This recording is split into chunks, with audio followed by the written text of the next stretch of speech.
I'm old enough to remember different cycles of consolidation in consumer packaged goods and then now breaking up. When I started my marketing career, I went through a merger within like 6 months. So I joined Nabisco, and then Kraft came in and bought Nabisco.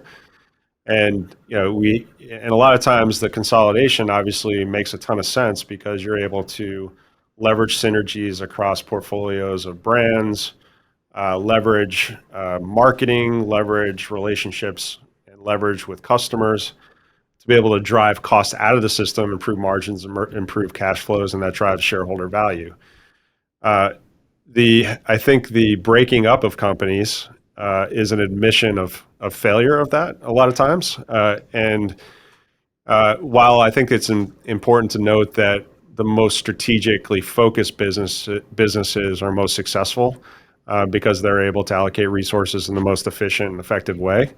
Um, when you start putting a lot of businesses together that don't make sense and aren't able to really account for synergies and cost savings and efficiencies, then it does make sense to break them apart, and you're going to see more value creation for those brands when they're standalone.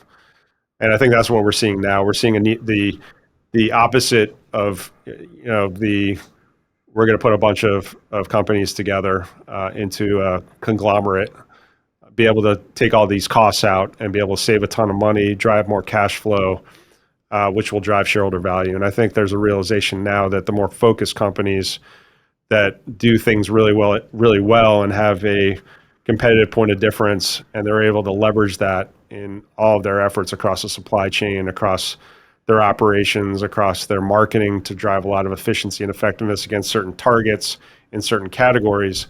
I think ultimately those companies are going to be most successful.